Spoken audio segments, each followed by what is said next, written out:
Nigel's story demonstrates how integrating INTRAN in your organisation can provide better, safer services and greater efficiency. Nigel is deaf.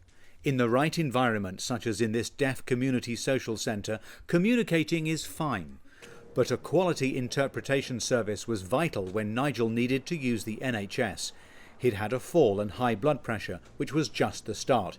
Having INTRAN integrated within the local NHS made all the difference. Good morning.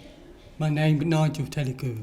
Hello, Mr. Tanakoon. We've been expecting you. Your interpreter, Kim, is sitting over there. The GP practice understood Nigel's communication needs and had booked an interpreter for what turned out to be a critical consultation, eventual diagnosis and ongoing care. Because the doctor basically said that he was going to just try to keep me healthy, make sure that I reduced what I was eating and not having too much sugar or too much salt or too much fat in my diet. So once the diabetes had been diagnosed, I didn't know why I was diabetic. I love eating, I've always loved food, I loved cakes, anything for dinner, I didn't really understand.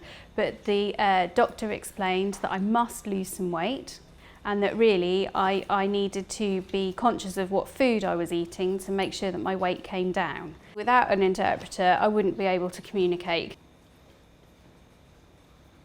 The doctor uses very difficult words and they're just too hard for me to understand. I wouldn't understand them. So I need the interpreter there because I get more assistance that way, talking to the doctor and understanding what the doctor says. The benefits to the NHS is that it has been able to improve the quality and delivery of care to those people who need interpreters and translators.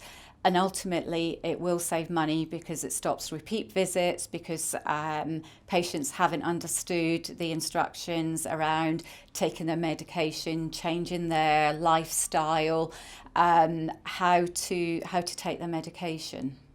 Integration in the NHS has proved to be a lifeline for patients, and that is part now of the NHS. It's part of their DNA. It's part of the way that they do their day-to-day work. The outcome for Nigel was good. He understood how to change his lifestyle to stay well, and it was good for the NHS. Effective interpretation made the process efficient and safer. So how's your health today? Pretty good at the moment, yes it is, yeah. Access, equity, safer. The INTRAN difference.